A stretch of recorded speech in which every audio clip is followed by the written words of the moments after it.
Biden admin releases sweeping set of actions to protect high misuse for nuclear, other risks. In an unprecedented move, the White House released a new memorandum focused on increasing cooperation between the U.S. national security establishment and the AI industry.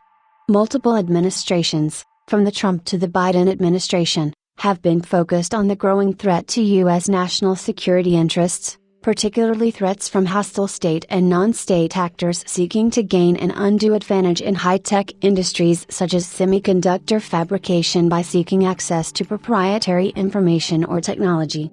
Today's announcement extends the White House's efforts to secure American artificial intelligence against intelligence operations from hostile actors by increasing information sharing between the intelligence sector and the AI industry.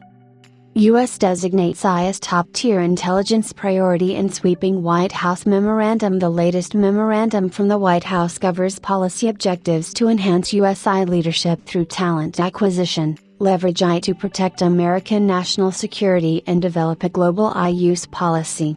Within these, the framework explicitly instructs government agencies to ensure that the AI industry can access relevant counterintelligence information to help protect against hostile state and non-state actors. It also aims to fortify against risks stemming from deliberate misuse and accidents, by directing the Commerce Department to work through the AI Safety Institute, IC, and work with the private sector through classified and unclassified activities. Commerce's work within the framework of protecting against AI misuse and accidents includes chemical weapons and biosecurity.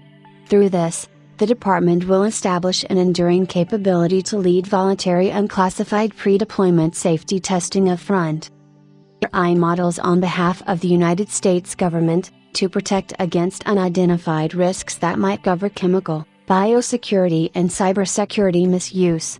Within 3 months of the memorandum, the IC will test at least 2 AI models to check whether they can aid offensive cyber operations, accelerate development of biological and/or chemical weapons, autonomously carry out malicious behavior, automate development and deployment of other models with such capabilities, and give rise to other risks.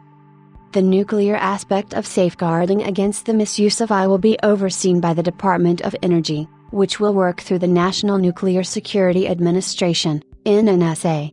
This requires the DOE to test AI models' capacity to generate or exacerbate nuclear and radiological risks, outlines the framework. It also requires the DOE to evaluate AI's capabilities for nuclear and radiological knowledge. Following its evaluations, the DOE will submit a report to the President's desk recommending any potential corrective actions, particularly when protecting and safeguarding unauthorized disclosure of restricted data or other classified information. Sharing that hostile actors have typically employed techniques including research collaborations, investment schemes, insider threats, and advanced cyber espionage to collect and exploit United States scientific insights. The White House directs the Office of the Director of National Intelligence, ODNI, and the National Security Council, NSC, to improve identification and assessment of foreign intelligence threats to the United States AI ecosystem as well as tertiary sectors such as semiconductor fabrication. It also directs the Pentagon, Commerce, Homeland Security, the Justice Department and other U.S. government agencies to develop a list of the most plausible avenues through which state and non-state adversaries could harm the U.S. AI supply chain.